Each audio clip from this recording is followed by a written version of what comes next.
კომერსანტის ეთერში.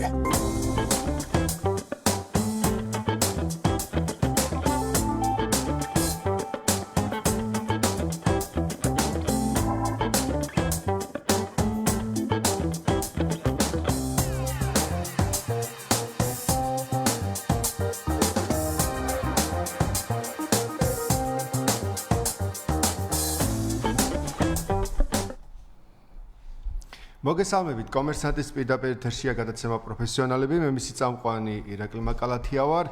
დღეს ჩვენი სტუმარი გახლავთ თეიმურაზ ზაქრაძე, ჰარმონიული გლობალიზაციისა და მართვის ინსტიტუტის დამფუძნებელი დირექტორი. პირველ რიგში დიდი მადლობა ბატონო თეიმურ, რომ მოგზადით. ჩვენი ტრადიციული სტუმარი ხართ და ყოველთვის ჩვენი გადაცემები საინტერესო და რაც მნიშვნელოვანია ინფორმატიულია და დღესაც გამონაკლისის გარეშე მოკედ ვისაუბრებთ და ჩვენი თემა შესაბამისად გახლავთ სოფლიო მოვლენები და გეოპოლიტიკური გამოწვევები.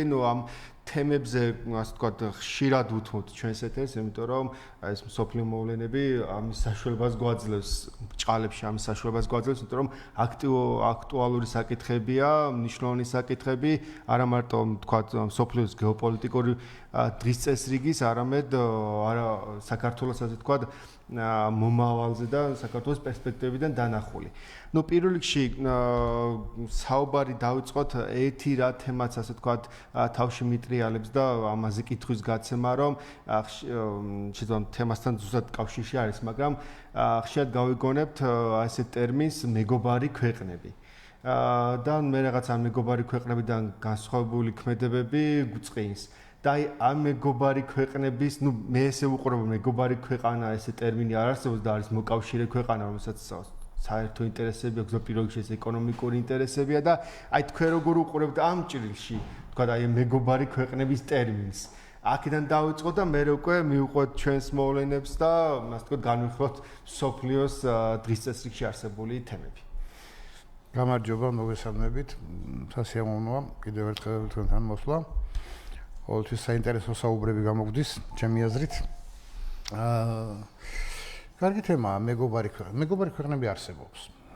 მეგობარი ქვეყნები არსებობენ და მადლობა ღმერთს რომ არსებობენ, იმიტომ რომ მოკავშირე ქვეყნებიც არსებობენ. მაგრამ არიან მტრული ქვეყნებიც. მეგობარი ქვეყნების ასე ვთქვათ მეგობრობის ფუნდამენტი სახელმწიფოებს შორის ყოველთვის არის გეოპოლიტიკური ინტერესები. ანუ გეოპოლიტიკური ინტერესები ერთმანეთში როცა ემთხვევა, ეს ქვეყნები ყოველთვის არიან მეგობრები. ჩვენ და უკრაინა ყოველთვის ვიქნებით, ვიყავით და ვიქნებით მეგობრები, იმიტომ რომ ჩვენ საერთოდ ვართ გეოპოლიტიკური ძმები. და აქედან გამომდინარე, ახლა უკრაინის მხარდამჭერი ქვეყნები, ჩვენი მხარდამჭერი ქვეყნებიც არიან და ჩვენი მეგობარი ქვეყნებიც არიან. ანუ დღევანდელი ევროპა მთლიანობაში, ახლა ზოგიერთი გამონაკლისის გარდა არიან ჩვენი მეგობარი, გეოპოლიტიკური მეგობარი. იმიტომ რომ ევროპას გადაწყვეტილი აქვს და მიუხედავად ყველაფრისა, აბრეშუმის გზის წესრიგის აღდგენა მიმდინარეობს. ეს იქნება სხვანაირი აბრეშუმის გზის წესრიგი, როგორც ახლა რომ შევადაროთ დავითის დროინდელ ეპოქას და დღევანდელ ეპოქას, რა თქმა უნდა, იქნება ფუნდამენტური განსხვავება, მაგრამ აი ამ აბრეშუმის გზის გეოპოლიტიკურ წესრიგში ჩვენ ძალიან ბევრი მეგობარი ქვეყანა გვეყოლება. იდეალური კეთილი და მოდი დავიწყოთ ირანისა და ისრაელის ომით და რომელიც ასე ვთქვათ ძალიან მოკლე პერიოდში დასრულდა. სხვათა შორის წინა გადაცემაში ლუკა დანელია ყავდა და ზუსტი ასე ვთქვათ ანალიზი დადო, კარგი სამხედრო ექსპერტი არ არის, ეკონომისტია, თუმცა კარგი ანალიზი დადო, რომ ეს კონფლიქტი მალე ამოიწურება და მალე დასრულდებოდა და ზუსტად მომდენო გადაცემამდე უკვე მეორე გადაცემა არის უკვე მას შემდეგ და ზუსტად ასე გამართდა ასე ვთქვათ მისი პროგნოზი. მოკეთ თქვენი შეფასება ირანისა და ისრაელის შორის რა შედეგები დასრულდა, რა მოლოდინები იყო და რა ფაქტორებმა იმოქმედა მოკედ ამ ომზე და შემდეგ უკვე გავშალოთ იგივე ნავთობის ფასი იქნება, რუსეთის გავლენები და ასე შემდეგ. მოდი აქ დავიწყოთ. ჩემთვის ეს ომი არ ყოფილა მოულოდნელობა, იმიტომ რომ ჯერ კიდევ პირველი ვადის დროს ტრამპი ცდილობდა ირანთან ომის გაჩაღებას და ისრაელიც. ეს მაინც მოხდა. მაგრამ დიდხანს რო ვერ გაგრძელდებოდა ესეც ვიცოდი, იმიტომ რომ ტრამპს არც პირველი ვადის დროს და ახლა მით უმეტეს არ ყავს არც ერთი მოკავშირე იმ თვალსაზრისით რომ ახლა ამერიკა ჩართულიყო ამ ომში. ვერც ერთი ქვეყანა და ასე დიდი ამერიკაც კი მოკავშირეების გარეშე ომში ვერ ჩაერთვება. ახლა როდესაც ერაყთან ომი გამოაცხადა ქონდა ბუშს, ნატო წინააღმდეგი იყო, მაგრამ ცალკე კოალიცია შექმნა ბუშმა მოკავშირეების და ისე დაიწყო ომი. ახლა ის ომიც კატასტროფული შედეგებით დასრულდა, რა თქმა უნდა, მაგრამ დღევანდელი ევროპის და ცივილიზებული მსოფლიოს პოზიცია ამ ომის მიმართ იყო მკვეთრად უარყოფითი და ამიტომაც ვერ მოხდებოდა მისი გაგრძელება.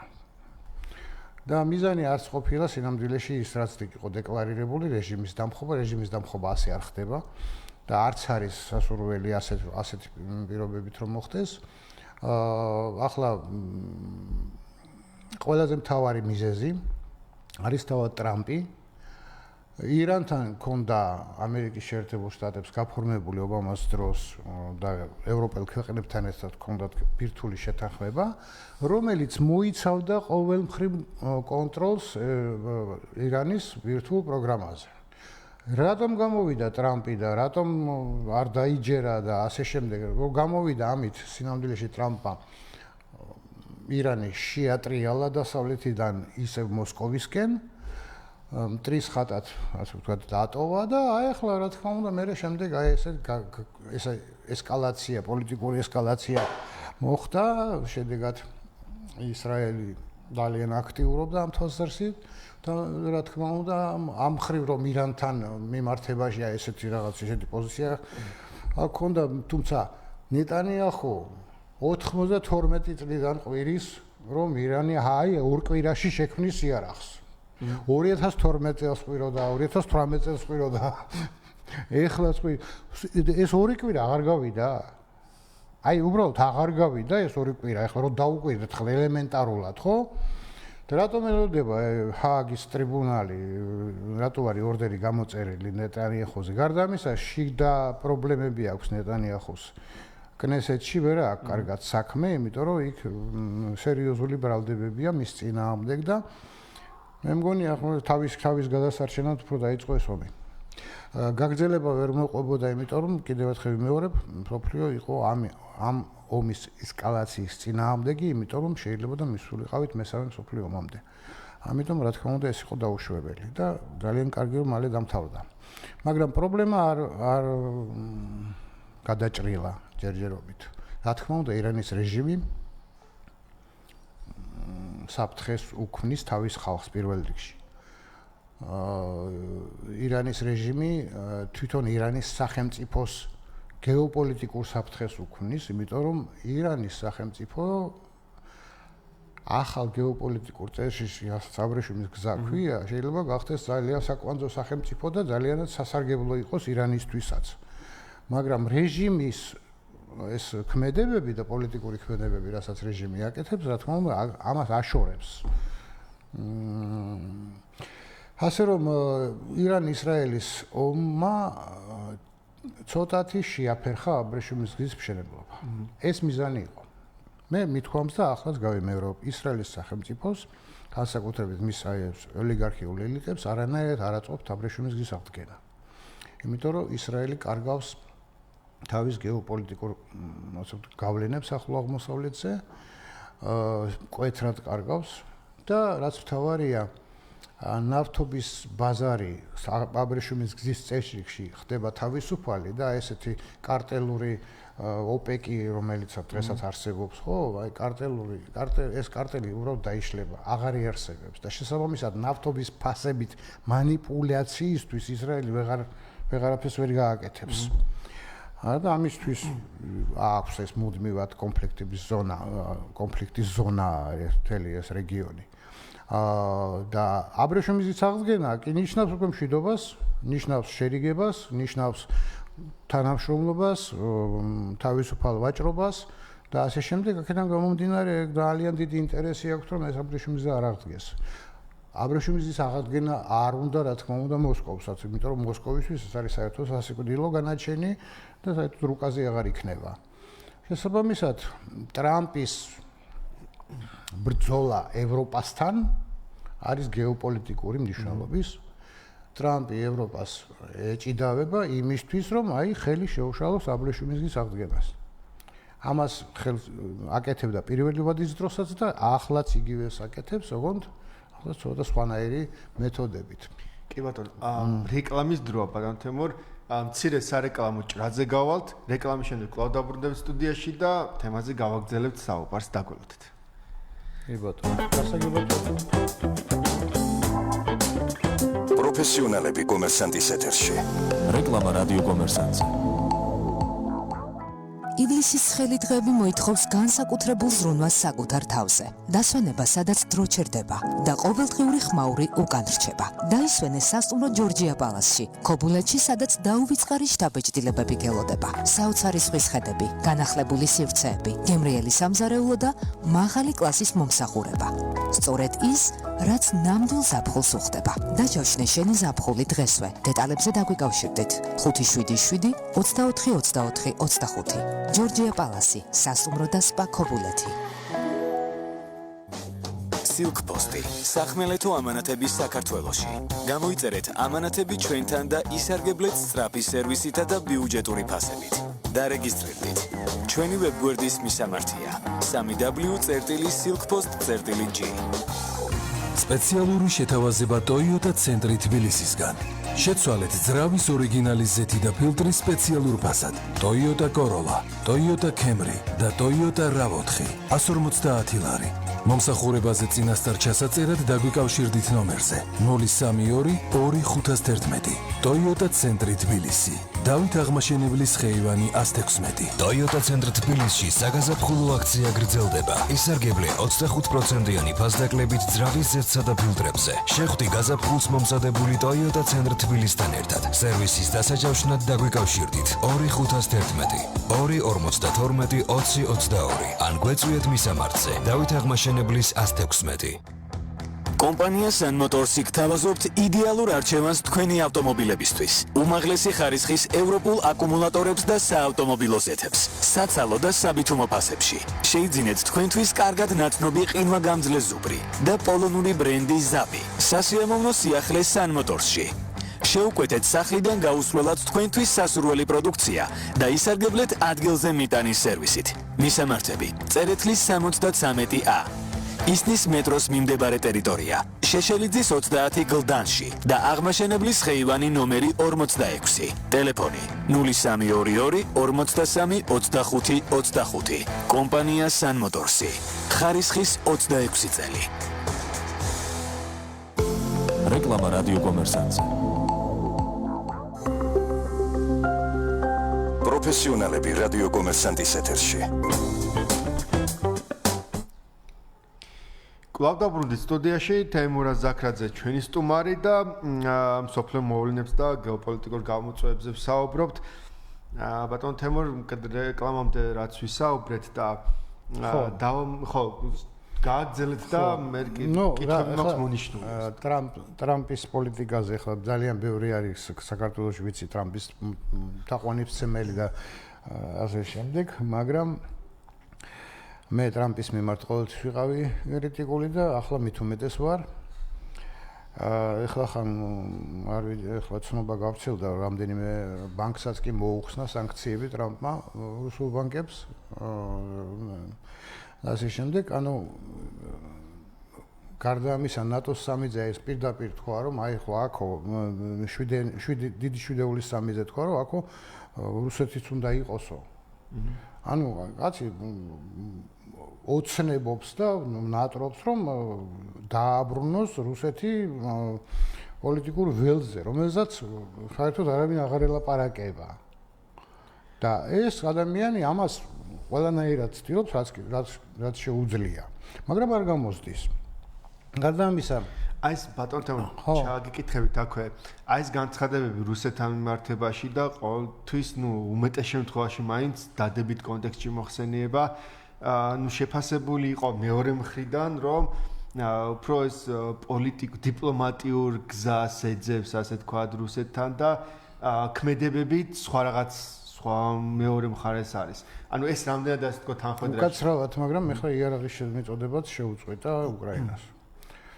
აი ხა ეს ამ ქმედებებზე თუ ალაპარაკი, მაშინ მოდი უკაცრავად რა. არანაირი დიპლომატია, ჯერ რომელი დიპლომატი ტრამპი მყავს ერთი გამაგებინეთ ერთი. რა დიპლომატია, საერთოდ პოლიტიკური გამოცდილება აქვს ნული ამ ადამიანს. და ეხეთქება კედლიდან კედელს აქეთ-იქით და თვითონაც არ იცის რა უნდა. სინამდვილეში იცის რაც უნდა, მის გუნდმა იცის რაც უნდა, რა მიზნებიც აქვს, მაგრამ აი ეს მისი ტრამპის ესეთი ხისტი შეტევა, სატარიფო ომები რო გამოაცხადა, ეგ კანადა, გრენლანდია და პანამის არხის მიტაცება რო გამოაცხადა. სად არის მიტაცებული 51 კანადის შტატი? რატო არ არის? ძალიან მარტივი პასუხია ამაზე. ბრიტანეთის მეფე ჩავიდა სამხედრო ფორმით კანადაში. და იმის მერე დამთავრდა ეს საუბრები. ხო მივხვდით. ანუ ეს ბლიცკრიგი, ესეთ გეოპოლიტიკური ბლიცკრიგი, რაც ტრამპმა გადაწყვიტა ევროპისთვის ეჩვენებინა და მით უმეტეს ბრიტანეთისთვის, ხა კანადა ბრიტანეთის ისე პროტექტორატი, ხო? და პირდაპირ დაარტყა ბრიტანეთს და მე ამას წავიღე ეს ჩემი იქნება და ხო არ დავიწყო თვითონ ამერიკის შეერთებული შტატები იყო ბრიტანეთის პროვინცია. ხო და გაახსენეს შესაბამისად აი ამ ველზე არ გამოუვიდა, მოუწია უკან დახევა. საერთოდ საუბრებიც აღარ არის ამ თემაზე, ხო? შემდეგ ხდება ისრაელი-ირანის ომი. ხო? ანუ აქეთ ამ მხრიდან შემოუტია უკვე ევროპას და ევროპის, ასე ვთქვათ, გეოპოლიტიკური მიზნებს და ინტერესებს. და ყველაზე მთავარი რა არის? ყველაზე მთავარი ის არის, რომ ამერიკის შეერთებული შტატები არის ევროპისთვის გეოპოლიტიკური პერიფერია. გეოპოლიტიკური კანონზომიერებაა, რომ თუ ხმელეთის ნაწილი არ არის ქვეყანა, ის ქვეყანა ამ კონტინენტის გეოპოლიტიკაში ვერ ჩაერევა და ვერც ერევა.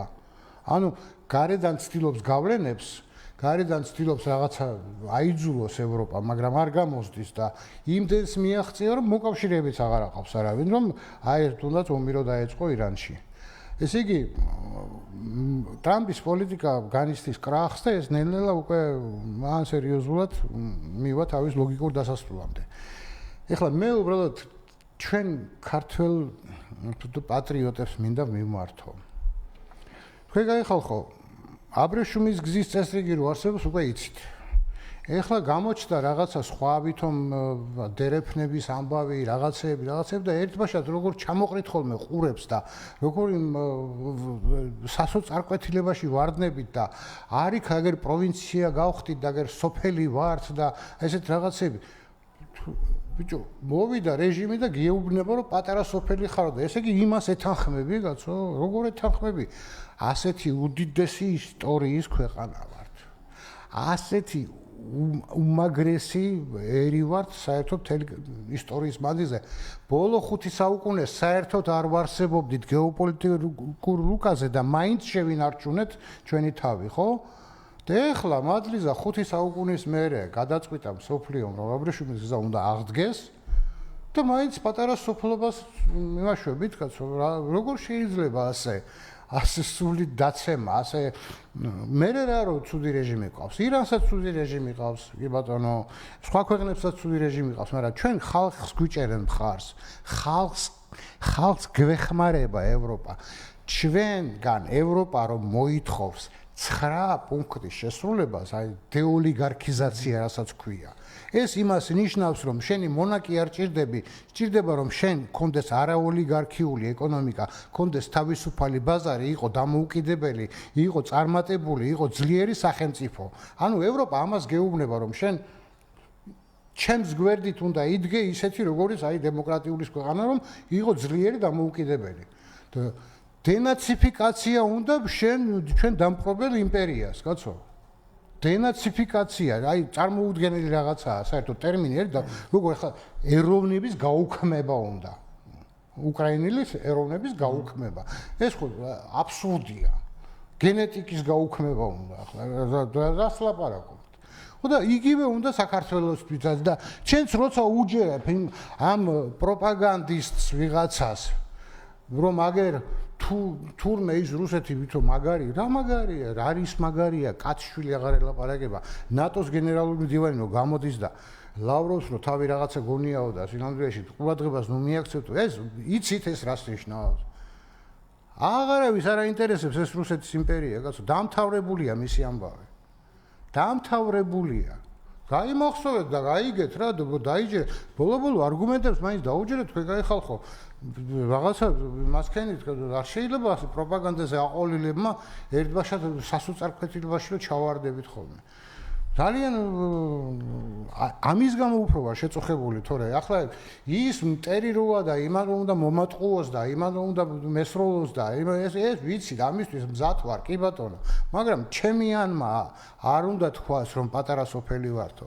არ ვარ ჩვენ პატარა სოფელი, ძვირფასება. უდიდესი ფასის სახელმწიფო ვართ. უდიდესი ერი ვართ. უდიდესი მისიის ერი ვართ და ზვიად გამსახურდია ქართველი ერის სულიერ მისიაზე რაც ილაპარაკა. თავიდან გადაიკითხეთ ბოლოს და ბოლოს რა. გადაიკითხეთ რა, ეს დიდებული პიროვნება ტყუილა არ გაჩენილა ამ ქვეყანაზე, ხო? ხო და რაც შეეხება ახლა პროპაგანდას. გუშინ წავაწყდი ერთ ინტერვიუს, ერთ პროფესორი კაცი. რას ამბობს? ცუდად გავხდი. 2.5 პოლუსიანი სახელმწიფო წესრიგი იქნება. არა, 2 მაინც ეთქვა, ან 3 მაინც ეთქვა. 2.5. ხო და ჯერ გამეცინა, მაგრამ მე სტირილი მოგინდება ადამიანს. 2.5 რაღაც ჯანდაბა, არ 4.5 რა ჯანდაბა. ან ესე როგორ შეიძლება ახლა ევროპაზე თქვა, ხო? ევროპა არ არის ისეთ ძლიერი. ევროპა, რომელიც 20%-ია მთლიანი მსოფლიო მეშვეობაში.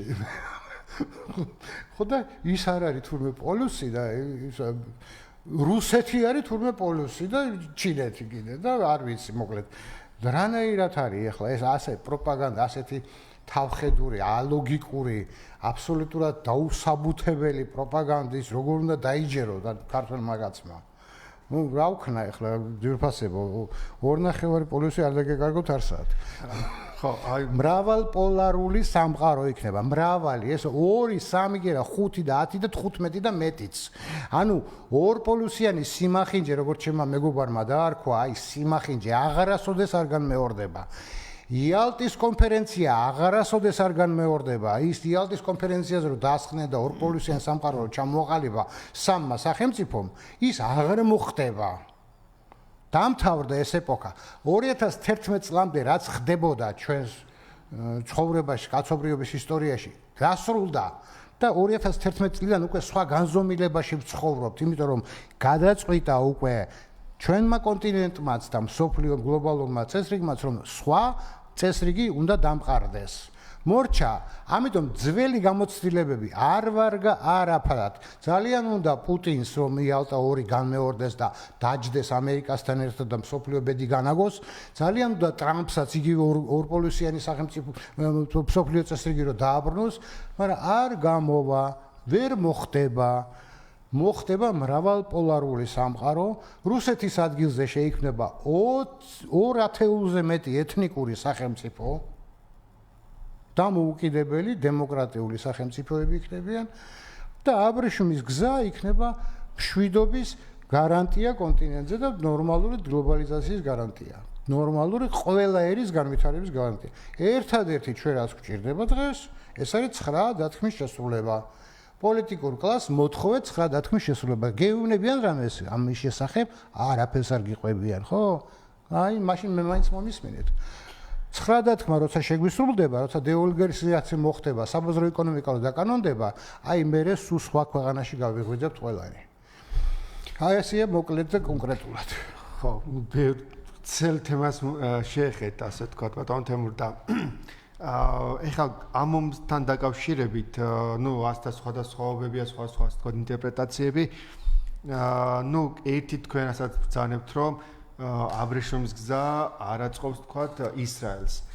ამ შემთხვევაში, ნუ ამ ომის პერიპეტიები და გამომდინარე, მოკლედ ირანზე შეტევები აღიქმებოდა როგორც რუსეთის მოკავშირე ქვეყნის მიმართ, ასე ვთქვათ, ომი და ნიშნავს იმას, რომ რაღაც რუსეთი, ასე ვთქვათ, დასუსტდება და მის მოკავშირე ქვეყნის შესუსტებას. აი, მოდი ეს თემა განვიხილოთ, რამდენად შესაბამება რეალობას და რა არგუმენტები გვაქვს. პარალელი გავავლოთ.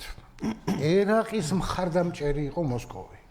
კატეგორიული წინააღმდეგი იყო ერაყის ომის და მაშინ უმცროსი ბუშის დროიდან ამბავს რომ ჰუსეინთან ჩადიოდა და ძმობას ეფიცებოდა ჟირინოვსკი.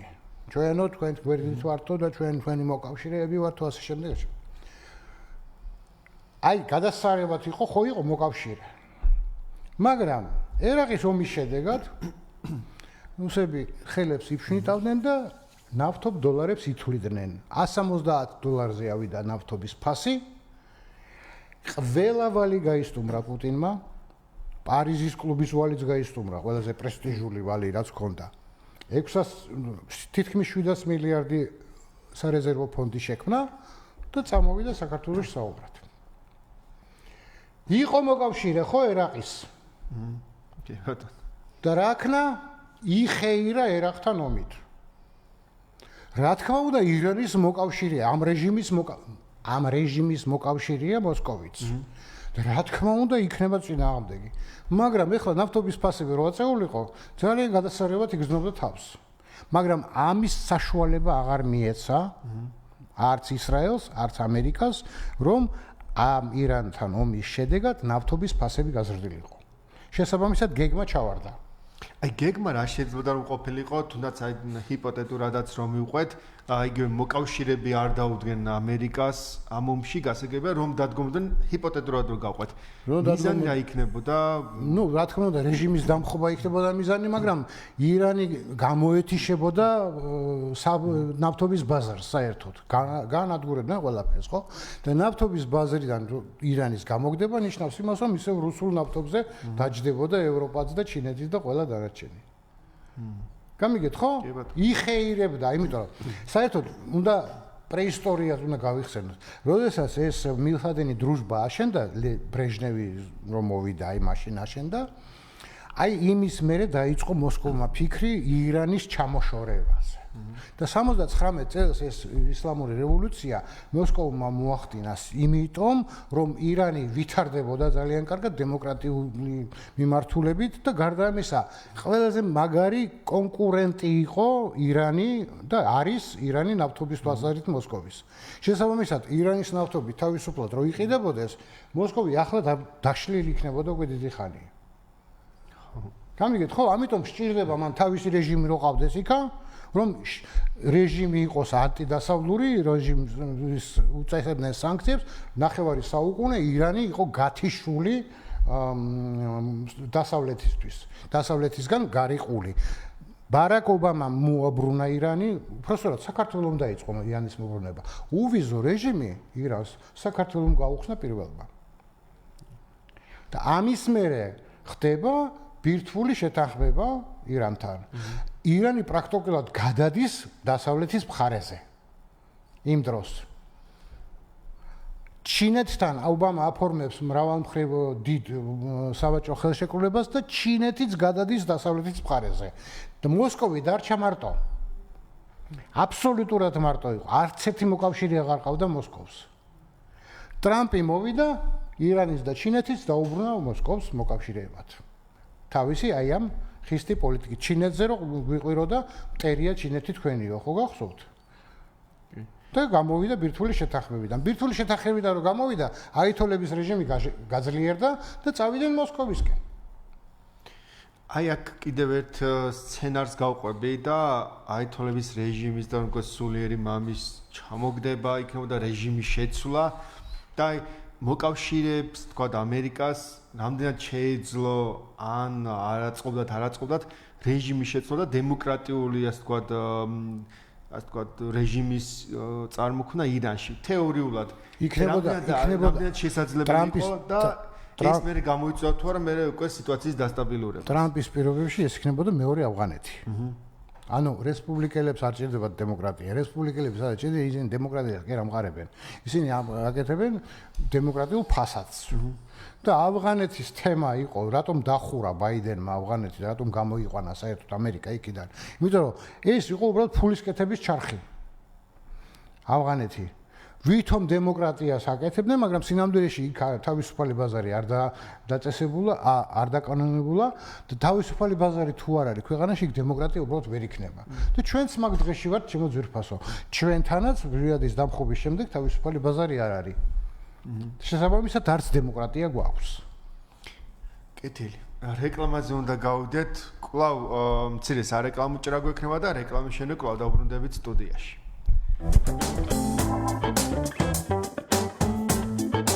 პროფესიონალები კომერსანტის ეთერში. რეკლამა რადიო კომერსანტზე. საუკეთესო დასასვენებელი კომპლექსი სპა რეზორტი კოლხი და ურეკში. ოჯახებისთვის, სპორტსმენებისთვის, ახალგაზრდული შეკრებებისა და კონფერენციებისთვის. სექტემბრის ფასდაკლებული ფასებით გეპატიჟებათ. ფასი მოიცავს სამჯერად კვებას შვედური მაგიდით. ღია აუზებს როგორც ბავშვების, ასევე დიდებისთვის. საკუთარ პლაჟს, ფეხბურთის, კალათბურთის, ჩოგბურთის სათამაშო მოედნებს, მაგიდის ტენის, ბილიარდს, ცოცხალ მუსიკას, ანიმატორებსა და გასართობ ღონისძიებებს თქვენი პატარებისთვის. კოლხი და ურეკში. დაგვიკავშირდით. 599 20 54 52 599 20 54 25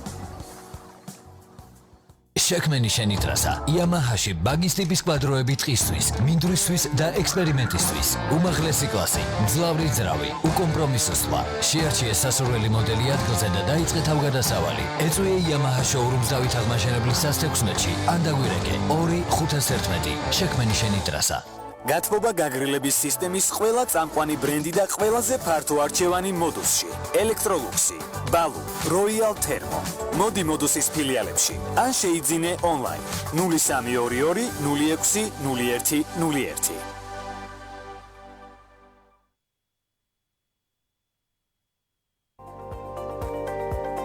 World Logistics-ი საუკეთესო ფასებითა და პირობებით. იმპორტი ჩინეთიდან. World Logistics-ი საკუთარი მანქანებით იზრუნებს შერეული ტვირთების ტრანსპორტირებაზე ჩინეთიდან საქართველოს მიმართულებით. 20-25 დღეში. დამატებითი ინფორმაციისთვის მოგმართეთ მეილზე info@worldlog.gr ან დაგვიკავშირდით ნომერზე 511 29 11 11. World Logistics-ი უსაფრთხოება და ვადების ზუსტი დაცვა. რეკლამა რადიო კომერსანტზე. პროფესიონალები რადიო კომერსანტის ეთერში.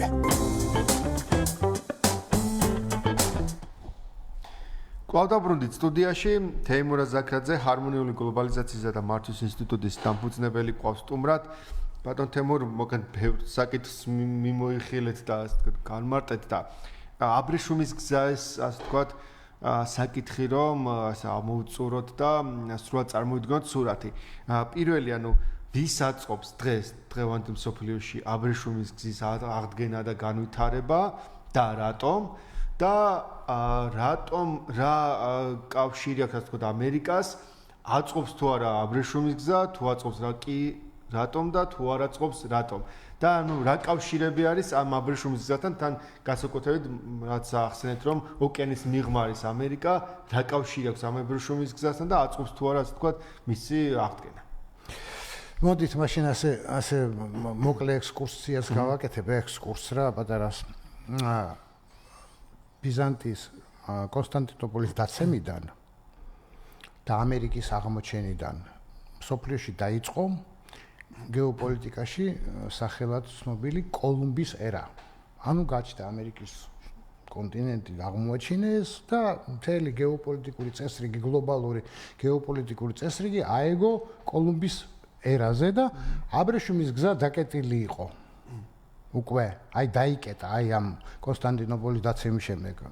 და დაიწყო საზღვაო მიმოსვლები და ასე შემდეგ, ანუ სხვა გეოპოლიტიკური წესრიგი, რომლის მიღმაც დავრჩით ჩვენ საქართველოს და კავკასია.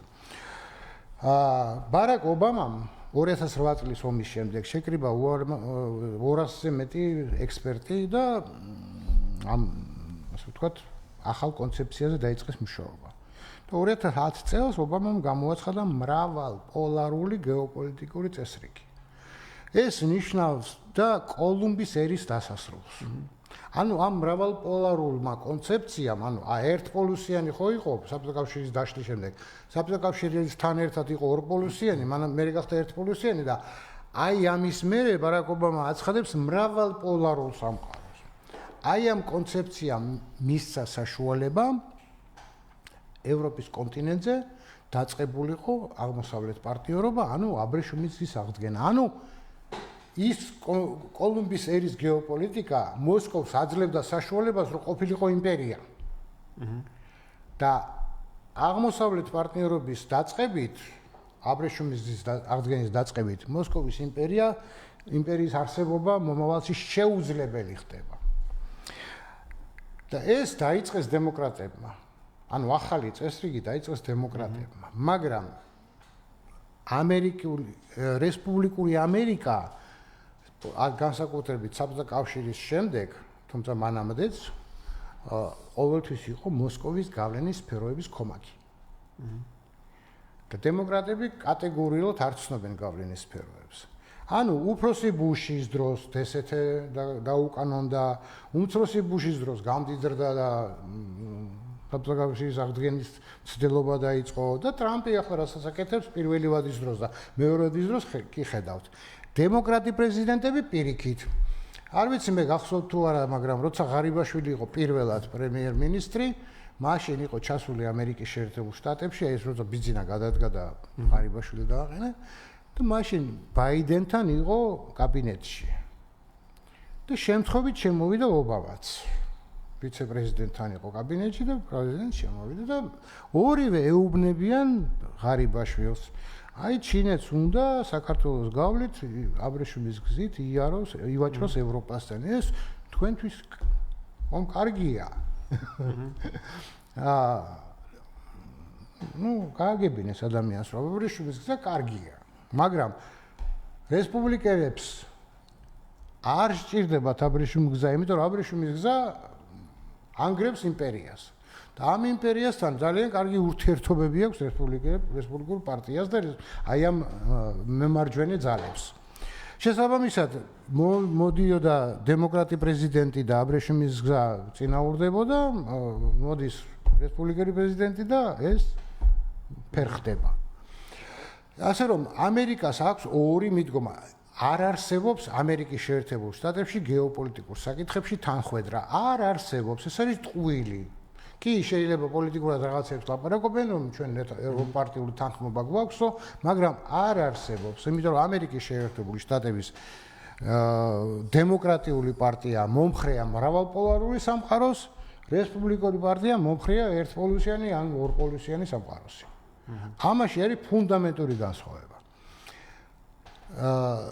პრინციპულად სხვა მდგომარეობა არის ბრიტანეთის სამეფოში, იმიტომ რომ იქ მემარცხენეები და მემარჯვენეებიც გეოპოლიტიკურ საკითხებში ნამდვილად არიან ერთიანები. და როდესაც 2011 წელს გამოცხადდა აღმოსავლეთ პარტნიორობა, ინგლისმა უკვე დაიწყო, ბრიტანეთმა უკვე დაიწყო ბრექსიტისთვის მზადება და როცა ბრექსიტი შედგა, ბრიტანეთი ჩაუდგა სათავეში აღმოსავლეთ ევროპას. შესაბამისად, ეს რეალური ნაბიჯები გადაიდგა სწორედ ბრიტანეთის, ასე ვთქვათ, ნებით.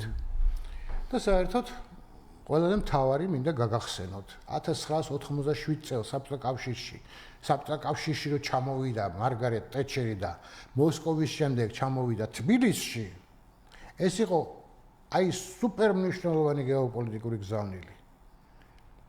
ეს იყო ერთგვარი მობოდიშების აქტი ქართველი ერის წინაშე, როდესაც საუკუნის წინ ბრიტანეთმა კავკასია აღიარა რუსეთის საკუთრებად და ეს იყო ძალიან დიდი შეცდომა, რომელიც ბრიტანეთმა მაშინ დაუშვა. მაგრამ დღეს მიმდინარეობს ამის გამოსწორება. იმიტომ რომ მაშინდელი გლობალური წესრიგი არ იძლეოდა მაგის საშუალებას. მაშინდელი კონტინენტური წესრიგი არ იძლეოდა მაგის საშუალებას, იმიტომ რომ რუსეთი განიხილებოდა მაინც ევრაზიის ღერს სახელმწიფოდ. და მაინც რუსეთთან ჰქონდათ ურთიერთობა. და დღევანდელ სიტუაციაში გვაქვს ესეთი მოცემულობა, რესპუბლიკური პარტია, მოსკოვი, ისრაელი არიან აბრეშუმის გზის მოწინააღმდეგეები, დემოკრატიული ევროპა, ბრიტანეთის მეთაურობით, თავადობით და ასე შემდეგ არიან აბრეშუმის გზის გამკვლევები და რა თქმა უნდა აი ამ ძალებს შორის მიმდინარეობს თავარი დაპირისპირება. მაგრამ თუ ვინმეს ეჭვი ეპარება რომ ბრიტანეთი და ევროპა ვერ მოახერხებენ ამის გაკეთება ძალიან შემცდარან. იმიტომ რომ ამერიკის კონტინენტის აღმოჩენამდეც არსებობდა ევროპა. და ამერიკის გარეშეც გადასარევად შეუძლია თავის თავს მიხედოს. კარგი, და აი აქ ესეთი შეიძლება ლოგიკური შეკითხვაც გაჩნდეს, რომ აი ამერიკელებზე ახსენეთ, რომ ნუ გაყოფილია ორაზად დემოკრატები და რესპუბლიკელების მიმართ ეს გეოპოლიტიკური დღის წესრიგი. ანუ რა შეიძლება ამის მიზეზები იყოს, რომ თქვა იგივე ბაიდენის მთავრობას აწყობს ეს და ემხრობა აბრეშუმის გზის აღდგენას, ტრამპის მთავრობა და ადმინისტრაცია ნაკლებად და არ არის ჩართული. ანუ რა ინტერესები შეიძლება მის უკან დგას და რატომ არ არის აი ამ შემთხვევაში თანხმობა როგორც თქვა ბრიტანეთში. ნუ ბრიტანეთი კიდე გასაგებია, იმიტომ რომ ევროპის ნაწილია, კონტინენტია, მაგრამ ამერიკა მიცით რა შეასაქმე ამერიკელი აი ამერიკის შეერთებული სახელმწიფოა ხო და აი რესპუბლიკური იდეოლოგია ხო აი ეს რესპუბლიკური იდეოლოგია ani როგორც თქვა თავიდანვე არის ოლიგარქიულია რა მემარჯვენე არის მარჯვნივ კონვენტში იწყდნენ ოლიგარქ მონარქისტების პარტია და იქიდან მოდის სახელი მემარჯვენე მარცხნივისდნენ იაკობინელები რომლებიც ძალაუფლება გაყვეს სამ დამოუკიდებელ შტოს რესპუბლიკელები ყოველთვის კარგად მეგობრობდნენ დიქტატორებთან ავტორიტარებთან და ასე შემდეგ ავტოკრატიულ რეჟიმებთან იმიტომ რომ იქ აკეთებდნენ კარგად ფულს გადასარევად აკეთებენ ამ დროს ფულს. შემოდის ამერიკული კომპანია და უშუალოდ რომელიღაცა ის პრივილეგიები აქვს კონკურენციის გარეშე იქ უფრო მეტ რაღაცებს აკეთებს და ასე შემდეგ. მაგრამ დემოკრატები არ არიან ასეთები. დემოკრატებს სჭირდებათ თავისუფალი ბაზრების განვითარება. დემოკრატებს სჭირდებათ რომ ჩვენს ქვეყანაში იყოს საბაზრო ეკონომიკა ან სხვა ქვეყანაში, მაგრამ საბაზრო ეკონომიკის მიღწევა ძალიან ძნელია, ხო? ანუ ელიტები დაინტერესებული არ არიან. ამიტომ როგორც წესი ოლიგარქიული ელიტები გადასარევად პოულობენ საერთო ენას რესპუბლიკელებთან და ერთად ჯიბეებს ისქელებენ. აი ეს არის მარტივია. ფული ვისაც აქვს ძალაუფლებაც მისიაო, ხო? აი ესეთი მომენტია, მაგრამ თავისუფალი ბაზარი მაინც აგრძელებს მსვლელობას, მაინც ხდება გაფართოება, ახლა კლინტონის დროს დაიწყო დატოს გაფართოება, დაიწყო თავისუფალი ბაზრების გაფართოება. და სინამდვილეში დღევანდელი დემოკრატიული ევროპა ძალიან ახალგაზრდაა. მხოლოდ მეორე მსოფლიო ომის შემდეგ დაინერგა ევროპაში საბაზრო ეკონომიკები. ეს გერმანიაში. და 3 წელიწადში ეს ფაშისტო ნაცისტური გერმანია გახდა დემოკრატიული სახელმწიფო. ეს ცნობილი მარშალის გეგმის მიხედვით იაპონიაშიც საბაზრო ეკონომიკა დაინერგა, სამხრეთ კორეაშიც საბაზრო ეკონომიკა დაინერგა, ეს ყველაფერი დემოკრატების მიღწევებია. და რესპუბლიკელები რას აკეთებენ? რესპუბლიკელებმა გამოაცხადეს, რომ რუსეთი გახდება დემოკრატიულია და პირიქით ოლიგარქიული გადააქციეს. ავღანეთი გახდებაო დემოკრატიულია და ჭაობი გააგრძელეს და უფრო უარესი და ბოლო ტალიბებს ჩაუვარდათ ხელში ქვეყანა, იმიტომ რომ ვეღარ აკონტროლებდნენ, ვერაფერს აღარ შეეძლოთ მაგის გაკეთება. იმიტომ რომ დემოკრატია არ ქონდათ და რესპუბლიკელები არ არიან დემოკრატიის მომხრე იდეოლოგია. მტერია პირიქით დემოკრატიის. და ტრამპი რო გამოჩნდა, ეს დემოკრატიის სიკვდილია, ახლა პირდაპირ ამბობენ ტექსტით, ხო? ტრამპი არის დემოკრატიის მტერი. ეს ჩანს ყველა მის ქმედებაში. ძალიან დიდი სიამოვნებით უნდა რომ სასამართლოც მის ჯიბეში იყოს. ეკონომიკაც მის ჯიბეში იყოს და ყველას უბრძანებდეს და ისე მინდაო ხალხი მეპყრობდეს რომ როგორც სამხრეთ კორეაში ეპყრობიანო თავის ლიდერსო აგერ ჩართული ქონდა მიკროფონი და ხო სამაგოდ ანუ ამერიკას სხვანაირად მოწყობილი ქვეყანა და მაგრამ ამერიკა თავისუფალი ბაზრის ქვეყანაა იქ არსებობს საშუალო კლასი, ძლიერი კლასი, მძლავრი მეწარმეების კლასი, რომლებიც ამისთან რაღაცას არ დაუშვებენ უბრალოდ და დემოკრატიის დამხობა ასეთი ადვილი არ არის ამერიკაში.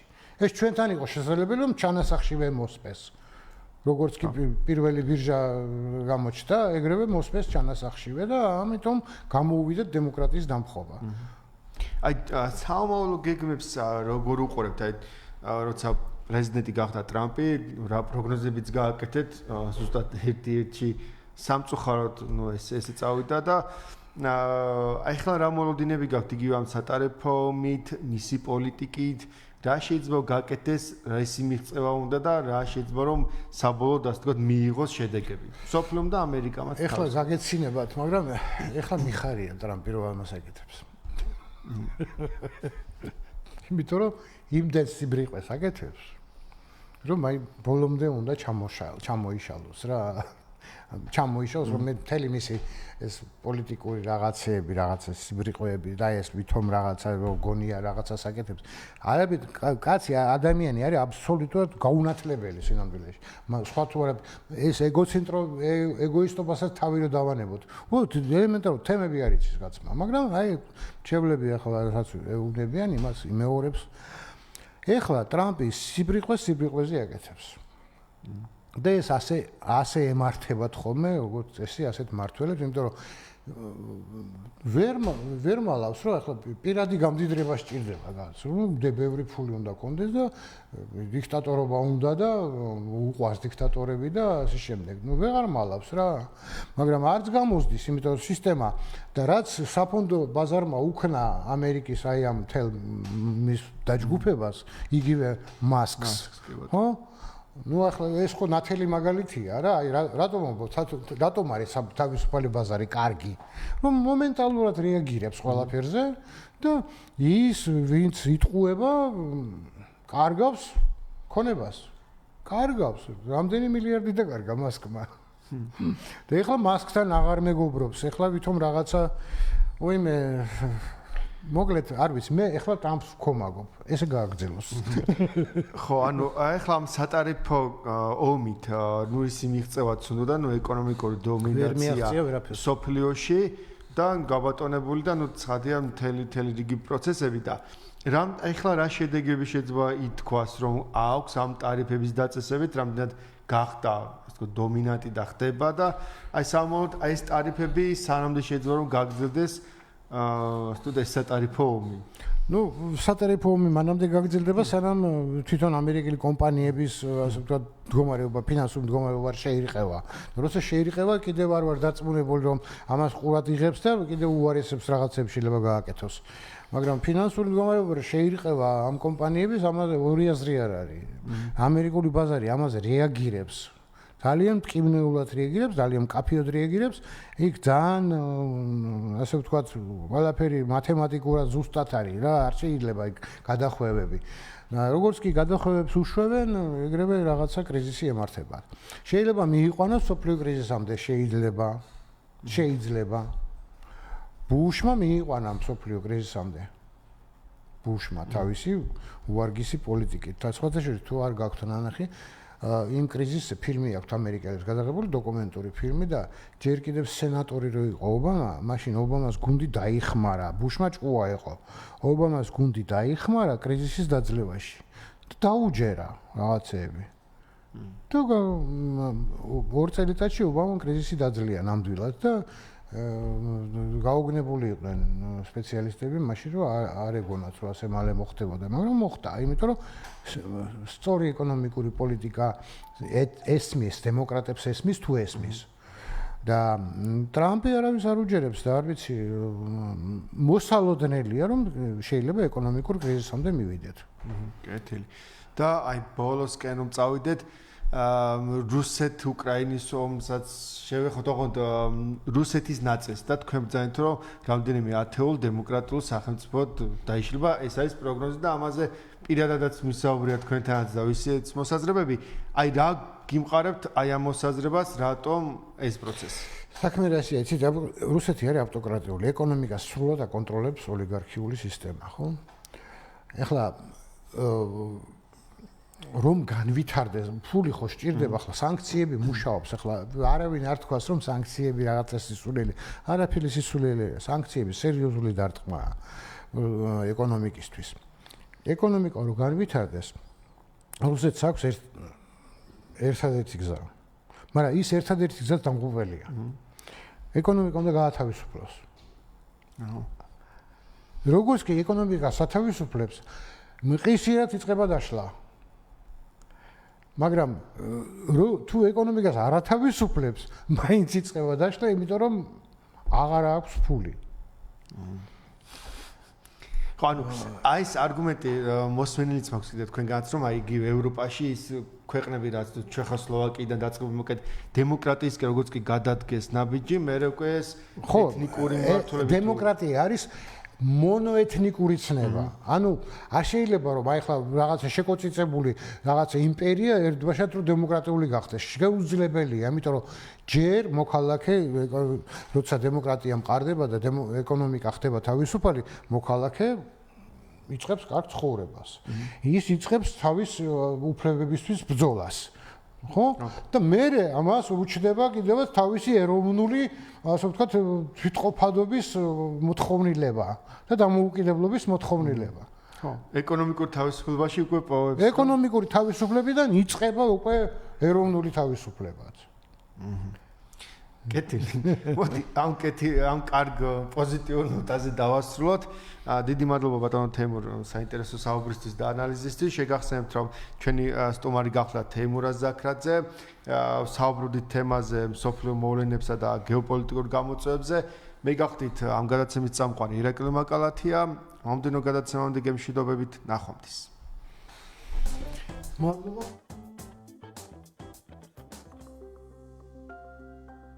პროფესიონალები რადიო კომერსანტის ეთერში. რეკლამა რადიო კომერსანტზე. შანსი რომელსაც საქართველოს